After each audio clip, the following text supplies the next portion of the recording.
The shortest distance traveled by a particle. Shortest distance is nothing but displacement. Y is equal to by a particle executing SHM from mean position in 2 seconds. Idanade small t is equal to root 3 by 2 its amplitude.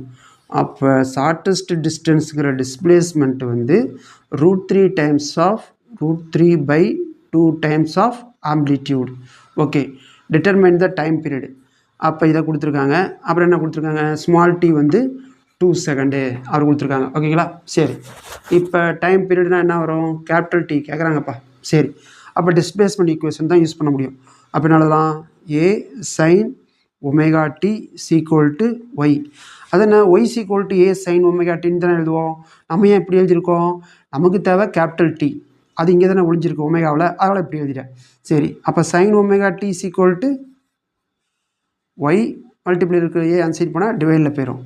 அப்போ sine omega T is equal to Y எவ்வளவு, root 3 by 2 ஏ.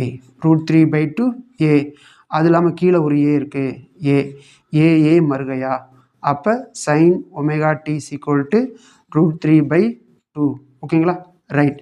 அப்போ omega T is equal to sine inverse of root 3 by 2. Root 3 by 2னா எவ்வளவு, 60. Sine 60 degree தானே root 3 by 2. அப்போ 60ங்கிறத ரேடியனில் எப்படி சொல்லலாம், by by 3ன்னு சொல்லலாமா. By by 3. ஓகே, இப்போ நமக்கு கேபிட்டல் டி எதில் ஒழிஞ்சிருக்கு, ஒமேகாவில். அப்போது ஒமேகாவை இங்கே எழுதிட்டு பை பை 3 பெருக்கல் இருக்கு டி ஆன்சர் போனால் வகுத்தலில் போயிடும். 1 பை டி. டி எவ்வளவு, 2. 2 × 3 6. அப்போ பை பை 6. ஒமேகாவுக்கு என்ன formula, 2 pi by capital T. So capital T கொஸ்டினில் வந்துருச்சு. இவ்வளோ பை பை 6. ஓகேங்களா, ரைட். பை பை மறுகையா. அப்போ 2 pi T is equal to 1 by 6. Okay, cross multiplication பண்ணுங்க. 1 × T T, 6 × 2 12. So T is equal to, that's all.